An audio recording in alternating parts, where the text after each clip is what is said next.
Hi guys, welcome to Crick చంద్ర వెంకటేష్.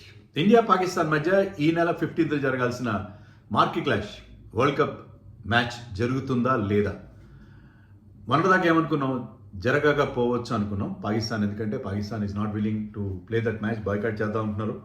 కానీ తాజా వార్తల ప్రకారం ఈ మ్యాచ్ జరిగే అవకాశాలు కొంచెం బ్రైటన్ అయినట్టుగా ఉన్నాయి. ఇప్పటికీ ఖచ్చితంగా చెప్పలేం మ్యాచ్ జరుగుతుందా లేదని, కానీ జరగడానికి ఏం అవకాశాలు ఉన్నాయని చూద్దాం. అలాగే పాకిస్తాన్ ఎందుకు మళ్ళీ కాస్త మెత్తబడింది, దానికి ఒక ప్రత్యేకమైన కారణం ఉంది, అది కూడా చూద్దాం. పాకిస్తాన్ మెత్తబడిందా, ఐసీసీ మెత్తబడిందా, ఐసీసీ వెనక్కి తగ్గిందా అనేది కూడా మనం చూద్దాం. దీంట్లో ఇండియా స్టాండ్ ఏంటి అనేది కూడా మనం ఈ వీడియోలో మాట్లాడదాం. First and foremost sequence of events ఏంటంటే, మనం ఇంతకుముందు చెప్పినట్టు పాకిస్తాన్ వాళ్ళు ఏంటి, వాళ్ళ గవర్నమెంట్ మ్యాచ్ ఆడొద్దని చెప్పినట్టుగా ఒక ట్వీట్ వదిలేసి ఊరుకున్నారు.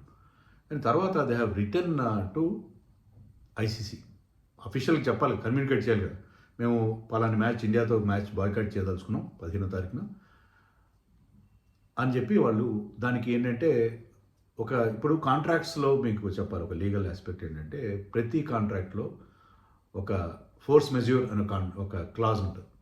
ఫోర్స్ మెజ్యూర్ అంటే ఏంటంటే, మేము ఆ కాంట్రాక్ట్ని ఎందుకు ఆనర్ చేయట్లేదు అంటే, ఇద్దరు వ్యక్తులు, రెండు పార్టీస్ మధ్య జరిగేది కాంట్రాక్ట్ అంటాం. ఇక్కడ ఎవరి మధ్య జరిగింది, ఐసీసీ అండ్ పాకిస్తాన్ మధ్య. కానీ పాకిస్తాన్ ఆ కాంట్రాక్ట్ని ఎందుకు ఆనర్ చేయట్లేదు, ఆ పార్టిసిపేషన్ అగ్రిమెంట్ అని జరిగింది. ఆ పార్టిసిపేషన్ అగ్రిమెంట్ ప్రకారం వరల్డ్ కప్ మ్యాచ్లో ఐసీసీ చెప్పిన మ్యాచ్ వాళ్ళు ఆడాలి. కానీ పలానా మ్యాచ్ మేము ఆడకపోవడానికి వాళ్ళు కాంట్రాక్ట్కి బద్దులే ఉంటారు. కాంట్రాక్ట్ ప్రకారం వాళ్ళు they are obliged to play that match. కానీ ఒబ్లైజ్ చేయకపోవడానికి, ఆడకపోవడానికి కారణం చెప్పాలంటే దానికి ఆ క్లాజ్ ఉంటుంది. ఏంటంటే ఆ కాంట్రాక్ట్ని మీరు దాన్ని మీరు పాటించకపోవడానికి కారణాలు కొన్ని రీజన్, ఒక ఏంటంటే ఏదైనా తుఫాన్ వచ్చింది, మేము తుఫాను వల్ల చేసి రాలేదు, లేకపోతే అదే ప్రకృతి వైపరీత్యాలంటారు, యాక్ట్ ఆఫ్ గాడ్ అది, లేదంటే ప్రభుత్వం ఒప్పుకోలేదు, ప్రభుత్వానికి పలానా కారణాల వల్ల ప్రభుత్వం మాకు ఒప్పుకోలేదు, ఇలాంటి కొన్ని కారణాలు ఉంటాయి. ఎందుకంటే నేను ఒక ట్యాక్స్ అఫీషియల్గా నా వృత్తిపరంగా నేను ఈ వర్క్స్ కాంట్రాక్ట్ అంటే ఇరిగేషన్ కాంట్రాక్ట్స్, రోడ్ కాంట్రాక్ట్స్, ఇవన్నీ కూడా స్టడీ చేయాల్సి వచ్చింది. అవన్నీ చూస్తే దాంట్లో కూడా ఈ ఫోర్స్ మెజ్యూర్ ప్రాజెక్ట్, ఒక కాంట్రాక్టర్ ఉంటాడు, అతను ఆ ప్రాజెక్ట్ ఎందుకు కట్టలేదు, దానికి ఏదో ఇక్కడ కోవిడ్ వచ్చింది, లేకపోతే అక్కడ ఏదో తుఫాన్ వచ్చింది, ఇలాంటి దాన్ని ఫోర్స్ మెజ్యూర్ అంటారు. వీళ్ళు ఫోర్స్ మెజ్యూర్ కారణం పెట్టారు, ఎవరు పాకిస్తాన్ వాళ్ళు పెట్టి ఐసీసీకి రాశారు. ఏమని రాశారు, మా ప్రభుత్వం ఒప్పుకోవట్లేదు కాబట్టి మేము ఇండియాతో మ్యాచ్ ఆడట్లేదు, దానికి కారణం ప్రభుత్వం. సో దాంట్లో క్లాజ్ ఉంది కదా, ప్రభుత్వం గవర్నమెంట్ కనుక దాన్ని గవర్నమెంట్ పర్మిషన్ లేకపోతే మీరు ఆ కాంట్రాక్ట్ని ఆనర్ చేయాల్సిన అవసరం లేదు అనేది. ఇక్కడ గవర్నమెంట్ ఒప్పుకోలేదు, బాగానే ఉంది. కానీ వాళ్ళు ఏంటంటే పాకిస్తాన్ వాళ్ళు ఈ హంగామాలో ఏదో పొలిటికల్ గెయిన్స్ సంపాదిద్దాం, పొలిటికల్గా కొన్ని పాయింట్స్ సంపాదిద్దాం అనే ఉద్దేశంలో లీగల్గా సరిగ్గా కన్సల్ట్ చేసినట్లేదు. అదే ఐసీసీ పాయింట్అవుట్ చేస్తూ వాళ్ళకి లీగల్ ఇంప్లికేషన్స్తో మళ్ళీ రిప్లై ఇచ్చారు. ఏంటంటే, మీరు చెప్తున్న ఫోర్స్ మెజ్యూర్ దీనికి అప్లై కాదు. ఫోర్స్ మెజ్యూర్ ఎందుకు అప్లై కాదంటే, అక్కడ సరైన కారణం లేదు, సహేతుకమైన కారణం, ఒక గట్టి కారణం లేదు. మీ ప్రభుత్వం ఎందుకు ఒప్పుకోవట్లేదు, బంగ్లాదేశ్తో మీరు ఇండియాకి బంగ్లాదేశ్ని వరల్డ్ కప్ నుంచి బయటికి పంపించేసినందుకు ఒప్పుకోవట్లేదు. అది మీకేం సంబంధం? సెక్యూరిటీ రీజన్స్ ఉన్నాయి, ఏమైనా ఉన్నాయి? లేవు కదా. పాకిస్తాన్ వాళ్ళు ఏమనుకున్నారంటే, గతంలో ఇండియా పాకిస్తాన్ వెళ్ళని చెప్పినప్పుడు వాళ్ళు కూడా అలా లీగల్గా అప్రోచ్ అయితే వాళ్ళకి వచ్చిన రిప్లై ఏంటంటే, ఇండియా వాళ్ళ ప్రభుత్వం ఒప్పుకోలేదు. కానీ ప్రభుత్వం ఎందుకు ఒప్పుకోలేదు, భారత ప్రభుత్వం ఎందుకు ఒప్పుకోలేదంటే, పాకిస్తాన్లో మా వాళ్ళకి సెక్యూరిటీ కన్సర్న్స్ ఉన్నాయి, పాకిస్తాన్ వెళ్ళి ఆడడం వల్ల మా వాళ్ళ భద్రతకు ముప్పు, వాళ్ళ ప్రాణానికి హాని ఉందని చెప్పి ఒప్పుకోలేదు. ఇక్కడ ప్రాణానికి హాని లేదే, వాళ్ళు ఇండియా రావట్లేదు కదా, they are going to Sri Lanka to play that match. శ్రీలంకలో పాకిస్తాన్ క్రికెటర్స్కి ఎలాంటి సెక్యూరిటీ థ్రెట్ పర్సెప్షన్ లేనప్పుడు దాన్ని ఏ రకంగా మీరు సమర్థిస్తారు? సో అది అప్లై కాదు, లీగల్గా దానికి అప్లై కాదు. లీగల్గా అప్లై కానప్పుడు మీరు కాంట్రాక్ట్ వైలేట్ చేసినందుకు, కాంట్రాక్ట్ని మీరు ఆనర్ చేయనందుకు మీ మీద సీరియస్ యాక్షన్స్ ఉంటాయి అన్నట్టుగా క్లియర్గా ఐసీసీ వాళ్ళకి చెప్పినట్టుగా ఉంది. దానివల్ల ఏమైందంటే వాళ్ళు తోక ముడిచారు, వెనక్కి తగ్గాల్సిన పరిస్థితి ఏర్పడింది. Now they are ready for a dialogue. వాళ్ళే ఐసీసీని డైలాగ్ పిలిచారని చెప్పి కొంతమంది మన జర్నలిస్టులు రాస్తే దాన్ని వాళ్ళు ఖండించారు. విక్రాంత్ గుప్తా వాళ్ళు రాస్తే, మేమే అప్రోచ్ కాలేదు ఐసీసీ మా దగ్గరికి వచ్చారు. మొత్తం మీద ఏదో జరిగింది. ఐసీసీ వెనక్కి తగ్గిందా, లేకపోతే పాకిస్తాన్ బోర్డు వెనక్కి తగ్గిందా? పాకిస్తాన్ బోర్డుకి అర్థమైంది ఏంటంటే, లీగల్గా మాకు ఎలాంటి ఫలితం రాదు. ఐసీసీ మా మీద చాలా ఫోర్స్ మెజ్యూర్ క్లాజ్ అప్లై కాకపోవచ్చు, కాని పక్షంలో మాకు ఫైనాన్షియల్గా చాలా లాస్ జరుగుతుంది, భయంకరమైన లాస్ జరుగుతుంది. ఏ లాస్ అయితే బ్రాడ్కాస్టర్గా అవుతుందో అది మా మీద నెడతారు అని చెప్పి వాళ్ళకి అర్థమైపోయింది. దానివల్ల పాకిస్తాన్ క్రికెట్ సర్వనాశనం అయిపోతుంది. అది వాళ్ళకి దే నో వెరీ వెల్. ఎందుకంటే more than 50% or 70% to certain estimates of their revenue, వాళ్ళ క్రికెట్ బోర్డుకి వచ్చే రెవెన్యూలో ఐసీసీ నుంచే వస్తుంది. వాళ్ళ దేశంలో ఏం రెవెన్యూ జనరేట్ కాదు. సో ఆ నేపథ్యంలో ఏంటంటే వాళ్ళు ఐసీసీని కాదని బతకలేరు. అది వాళ్ళు ఆ హార్డ్ రియాలిటీ వాళ్ళు రీచ్ అయ్యారు. దానివల్ల ఏంటంటే ఇప్పుడు చర్చలు జరుగుతాయి. ఐసీసీ డిప్యూటీ చైర్మన్, ఆయన పేరు Imran Khwaja already is in Pakistan వెళ్ళి అక్కడ చర్చలు జరుపుతున్నాడు. అంటే ఐసీసీ వాళ్ళు ఎందుకు వెళ్ళాల్సి వచ్చింది? చర్చలు జరపాలి కదా, ఐసీసీ కూడా ఇది ముఖ్యం. దాంట్లో ఐసీసీ ప్రతినిధితో పాటు బంగ్లాదేశ్ బోర్డ్ ప్రెసిడెంట్ అమీల్ ఇస్లాం బుల్బుల్ అతను కూడా ఉన్నాడు. అతను కూడా ఎందుకు ఉన్నాడంటే అది చాలా ముఖ్యం, అతను ఉన్నాడు. సో వీళ్ళందరూ కలిసి అక్కడ చర్చలు జరిపారు. నిన్న సండే డిస్కషన్స్ జరిగినాయి. దాని ఫలితం ఏంటో మనకి ఇంకా క్లారిటీ లేదు. ఎందుకంటే ఆ చర్చల తర్వాత మళ్ళీ ఐసీసీ వర్చువల్ మీటింగ్ జరిగింది. దాని రిజల్ట్ ఇంకా మనకి బహుశా ఈవినింగ్ వరకు రావచ్చు, ఇప్పుడు రావచ్చు, లేకపోతే కొంత టైం కూడా పట్టచ్చు. మరి బంగ్లాదేశ్ వాళ్ళు ఎందుకున్నారు దీంట్లో? బంగ్లాదేశ్ వాళ్ళు ఎందుకున్నారంటే బంగ్లాదేశ్ ఆల్రెడీ వరల్డ్ కప్ నుంచి బయటకు వెళ్ళిపోయింది. కానీ ఐసీసీ వాళ్ళు బంగ్లాదేశ్ వాళ్ళు చేసిన పని మీద వాళ్ళ మీద కూడా చర్యలు తీసుకునే అవకాశం ఉంది. వాళ్ళకు కూడా వాళ్ళ బంగ్లాదేశ్ ప్రీమియర్ లీగ్ సక్రమంగా జరగాలన్నా, ఎన్ఓసీసీ ఇష్యూ కావాలన్నా, బయలేటరల్గా వాళ్ళకి మ్యాచ్లు రావాలన్నా ఐసీసీని వాళ్ళు కాదని వాళ్ళు బతికే పరిస్థితి లేదు. సో బంగ్లాదేశ్ కూడా వెనక్కి తగ్గి తోక ముడిచి వాళ్ళు కూడా వచ్చి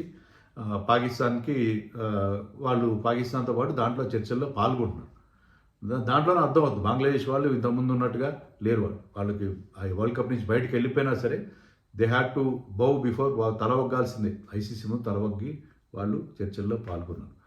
అండ్ పాకిస్తాన్ వాళ్ళు కూడా ఐసీసీ ఎందుకు మరి అంత పాకిస్తాన్ వెళ్ళి మరి ఏం చేస్తున్నారంటే వాళ్ళకి చాలా ముఖ్యం. ఎందుకంటే ఈ రెవెన్యూ ఏదైతే జనరేట్ అవుతుందో ఇండియా పాకిస్తాన్ అది చాలా ముఖ్యం. ఈ వరల్డ్ కప్ సక్సెస్ అవ్వడానికి వాళ్ళకి ముఖ్యం, ఐసీసీకి ముఖ్యం, బ్రాడ్కాస్టర్కి ముఖ్యం. ఈరోజు మ్యాచ్ ఉంది, ఇటలీ వర్సెస్ స్కాట్లాండ్. దానికి కామెంటేటర్లకి సేమ్ అమౌంట్ ఇవ్వాలి, స్టాఫ్కి సేమ్ అమౌంట్ ఇవ్వాలి. తర్వాత మీకు లాజిస్టిక్ అంటే అక్కడికి ఆ ఎక్విప్మెంట్ తరలించడం, టెక్నికల్ ఏర్పాట్లు చేయడం. కానీ ఎంతమంది చూస్తారు? చాలా తక్కువ మంది చూస్తారు. ఇలాంటి మ్యాచ్లు చాలా ఉన్నాయి, చాలా అంటే ఇన్సిగ్నిఫికెంట్ మ్యాచెస్ 20 టీమ్స్ ఉన్నాయి కూడా చాలా ఉన్నాయి. వీటి వల్ల అయ్యే ఖర్చునంతా వాళ్ళు ఎక్కడ రికవర్ చేస్తారు? ఇండియా పాకిస్తాన్ మ్యాచ్లో స్టార్ స్పోర్ట్స్ వాళ్ళు కానీ మిగతా ఎవరైతే బ్రాడ్కాస్ట్ పార్ట్నర్స్ ఉన్నారో వరల్డ్ వైడ్ వాళ్ళందరూ దేంట్లో రికవర్ చేస్తారంటే మీరు దీని నుంచే ఇండియా పాకిస్తాన్ మ్యాచ్ నుంచే వాళ్ళకి దానికి మొత్తం కాంపెన్సేషన్ అవుతుంది. అది కూడా కావట్లేదు ఈ మధ్య అని చెప్పి కొంత జరుగుతుంది. ఎందుకంటే ఖర్చు ఎక్కువ అవుతుంది, లాభాలు తగ్గుతున్నాయి. ఈ నేపథ్యంలో ఇండియా పాకిస్తాన్ మ్యాచ్ జరగకపోతే అది బ్రాడ్కాస్టర్కి తీవ్రంగా లాస్ వస్తుంది. దానివల్ల ఫ్యూచర్లో కూడా టెలివిజన్ రైట్స్ అమౌంట్ తగ్గిపోతుంది. సో ఐసీసీకి మొత్తం క్రికెట్కి చాలా ఇబ్బందులు కలిగే ప్రయత్నం. సో అందరికీ నష్టం ఉంది కాబట్టి ఆ నష్టాన్ని పూడ్చడం కోసం, ఆ నష్టం లేకుండా చేయడం కోసం ఐసీసీ కూడా పాకిస్తాన్తో చర్చలు జరుపుతుంది. నాకు ఏం ఏమైందో తెలియదు. వాళ్ళు ఏదో చాలా గొంతెమ్మ కోరికలు కోరినట్టుగా కొన్ని వార్తలు వస్తున్నాయి. ఏంటంటే ఇండియా పాకిస్తాన్ మ్యాచ్లు మళ్ళీ టెస్ట్ మ్యాచ్లు కూడా జరగాలి అని చెప్పి, షేక్ హ్యాండ్ ఇవ్వాలి ఇండియన్ క్యాప్టెన్ అని చెప్పి, తర్వాత మా రెవెన్యూ షేర్ పెంచాలి ఐసీసీ అని చెప్పి పాకిస్తాన్ కొన్ని గొంతెమ్మ కోరికలు కోరినట్టుగా వార్తలు వస్తున్నాయి. మనకి కన్ఫర్మేషన్ లేదు. ఏదైనా సరే పాకిస్తాన్ మాత్రం వెనక్కి తగ్గకపోతే వాళ్ళ క్రికెట్ సర్వనాశనం అయిపోతుంది. క్రికెట్ సర్వనాశనం అయితే వాళ్ళకి ఓటింగ్ విషయంలో అంటే కొంత పొలిటికల్గా గెయిన్ అయినా కూడా క్రికెట్ ప్రేమికులు పాకిస్తాన్ వాళ్ళు కూడా దాన్ని పూర్తిగా హర్షించారు. ఎందుకంటే మా క్రికెట్ని నాశనం చేసుకుంటూ మీరు ఒక మ్యాచ్ కోసం అని చెప్పి వాళ్ళు కూడా ఫీల్ అవుతారు. సో ఏ రకంగా చూసుకున్నా వాళ్ళు చాలా దెబ్బ. అయితే ఇక్కడ ఒక ప్రాబ్లం ఏముందంటే పాకిస్తాన్ ప్రైమ్ మినిస్టర్ స్వయంగా 2 సార్లు షెహబాజ్ నవాజ్ ఏదో ఉంది అతని పేరు, 2 సార్లు చెప్పాడు మేము ఇండియా వెళ్ళి ఆడే ప్రసక్తే లేదు, ఇండియాతో ఆ మ్యాచ్ ఆడే ప్రసక్తే లేదని అతను పబ్లిక్గా చెప్పాడు, క్యాబినెట్ మీటింగ్లో చెప్పాడు. చెప్పిన తర్వాత అతను వెనక్కి ఎలా వస్తాడు? సో అది వాళ్ళకి మొహం తల ఎక్కడ పెట్టుకుంటాడు అది చెప్పిన తర్వాత మ్యాచ్ ఆడితే. సో వాళ్ళకి అది చాలా ఏమంటారు మడమ తిప్పడం లాంటిది అంటారు. చాలా ఇబ్బందికరమైన పరిస్థితి పాకిస్తాన్కి అది. సో వాళ్ళు క్రికెట్ పరంగా చూసుకుంటే తీవ్రంగా నష్టం జరుగుతుంది. కానీ పొలిటికల్గా వాళ్ళకి నష్టం అంటే వాళ్ళు ఒక స్టాండ్ తీసేస్తున్నారు ఆల్రెడీ. వాళ్ళ ప్రైమ్ మినిస్టర్ స్వయంగా ఓపెన్గా చెప్పాడు మా ఆడట్లేదు, 2 సార్లు చెప్పాడు, 1కి 2 సార్లు చెప్పాడు. మరి ఈ నేపథ్యంలో అతను వెనక్కి తగ్గుతాడా? చూడాలి మరి అది చాలా ట్రికీ సిచ్యుయేషన్. అయితే ఇప్పుడు ఏంటంటే బంగ్లాదేశ్ ఎలక్షన్స్ 12 తారీఖు జరుగుతాయి. 12 తారీఖు వరకు ఆగి బంగ్లాదేశ్ ఎలక్షన్స్ అయిన తర్వాత అప్పుడేమైనా ప్రకటిస్తారు. అంటే బంగ్లాదేశ్కి పాకిస్తాన్కి ఆ లింక్ ఉంటుంది. బంగ్లాదేశ్లో తమకు అనుకూలమైన ప్రభుత్వం వచ్చేలా వాళ్ళు చూసుకున్న ఇప్పుడున్న ఈ తాత్కాలిక ప్రభుత్వం వాళ్ళకి అనుకూలంగా ఉన్నట్టుగా ఉంది. సో వాళ్ళు అనుకూలంగా ఉండే ప్రభుత్వం కనుక వచ్చేయడానికి హెల్ప్ చేస్తున్నారు. వాళ్ళు హెల్ప్ చేసుకొని బంగ్లాదేశ్ ఎలక్షన్స్ తర్వాత వాళ్ళ నిర్ణయాన్ని ప్రకటించే అవకాశం ఉంది. 12 తారీఖు ప్రకటించినా 15 తారీఖు మ్యాచ్ జరగడానికి వీలుంటుంది కదా. ఆల్రెడీ మన సూర్యకుమార్ యాదవ్ చెప్పాడు, మేము శ్రీలంక వెళ్తాం, ఆ టికెట్స్ బుక్ అని. వెళ్ళాలి కూడా. మీరు when you are not boycotting, India is not boycotting, you should reach the venue. Last మినిట్లో కూడా మార్చుకోలేదు. వెన్యూ రీచ్ కావాలి, మీరు రెడీ ఉండాలి, మ్యాచ్ టాస్క్ రెడీ కావాలి. ఒకవేళ అప్పుడు పాకిస్తాన్ కాకపోతే అప్పుడు మీకు 2 పాయింట్స్, మీరు కూడా వెళ్ళకపోతే మీరు కూడా బాయ్కాట్ చేసినట్టు మీకు కూడా 2 పాయింట్స్ రావు. So India has to go to the match whether Pakistan is coming or not. You have to, మీరు శ్రీలంక ట్రావెల్ చేయాల్సిందే, తప్పదు. శ్రీలంక వెళ్ళి అక్కడ మ్యాచ్ కోసం సిద్ధం కావాల్సిందే. మీరు అన్ని నెట్ ప్రాక్టీస్ చేయాలి, అన్నీ చేసి మీరు రెడీగా ఉండాలి. మ్యాచ్ ఆడడానికి, మ్యాచ్ కనుక జరిగితే లాస్ట్ మినిట్ రెడీగా ఉండాలి. సో మనకి టైం ఉంది. 12 తారీఖున ఎలక్షన్స్ అయిన తర్వాత కూడా నిర్ణయం చెప్పచ్చు. చాలా చాలా దీన్నంతా ఒక ప్రహసనంగా, ఒక ఫార్స్గా మార్చేశారు పాకిస్తాన్ కానీ బంగ్లాదేశ్ కానీ. ఒక చిన్న ఇన్సిడెంట్, ఆ ముస్తఫిజుర్ని పట్టుకొని అనవసరంగా వరల్డ్ కప్ని అంతా గందరగోళం చేశారు. బట్ దీన్ని ఇంకా పొడిగిస్తే అటు బంగ్లాదేశ్కి పాకిస్తాన్కి కూడా చాలా నష్టం జరుగుతుంది క్రికెట్ పరంగా. అది దృష్టిలో పెట్టుకుని I think wiser council will prevail. వాళ్ళు కూడా మంచి నిర్ణయం తీసుకుంటారని అనుకుందాం. నా మ్యాచ్ జరగాలి, నాకేం పెద్ద కోరిక ఏం లేదు. ఇండియా పాకిస్తాన్ మ్యాచ్ జరగాలి, దాంట్లో ప్యాషన్స్ రైజ్ కావాలని కాదు. కానీ ఓవరాల్గా మన వరల్డ్ క్రికెట్ ఫైనాన్షియల్ పరంగా కానీ, వరల్డ్ క్రికెట్లో ఇలాంటి పొలిటికల్ ఇన్సిడెంట్స్ లేకుండా, బాయ్కాట్స్ అవి లేకుండా, మనకి వరల్డ్ క్రికెట్లో మ్యాచ్లన్నీ సజావుగా జరగాలని మనం కోరుకునే క్రికెట్ ప్రేమికులుగా, పాలిటిక్స్కి అతీతంగా మనం వ్యవహరించాలి. మీరు, నేను కానీ, మన ఛానల్ చూసి వ్యూవర్స్ కానీ, basically we are all lovers of cricket. మనకి పాలిటిక్స్తో, ఈ రాజకీయాలతో, ఈ ఈర్ష్యాద్వేషాలు, ఈ కుట్రలు కుతంత్రాలతో మనకి ఎలాంటి సంబంధం లేదు. మనం జనరల్గా కోరుకునేది క్రికెట్ మ్యాచ్లు జరగాలి, ఎలాంటి ఇబ్బంది లేకుండా. సో మ్యాచ్ జరిగితే బాగుంటుంది అనుకుందాం. జరగకపోయినా నాకేం నష్టం, మనకి ఎవరికి, ఇండియాకి ఇప్పుడే చెప్తున్నాను, ఇండియాకి ఏం నష్టం లేదు. నష్టం వస్తే ఐసీసీకి, బ్రాడ్కాస్ట్కి నష్టం ఉంటుంది. ఇండియన్ క్రికెట్కి ఏం పెద్ద నష్టపోయే పరిస్థితి ఏమాత్రం ఫైనాన్షియల్గా కానీ అదర్వైజ్ కానీ ఏం నష్టపోయే పరిస్థితి ఏమి ఉండదు. అంటే మ్యాచ్ జరిగితే బాగుంటుంది. మ్యాచ్ పాలిటిక్స్కి అతీతంగా మ్యాచ్ జరగాలని మనం కోరుకుందాం. మీరు ఏమనుకుంటున్నారు? కామెంట్స్లో క్లియర్గా చెప్పండి.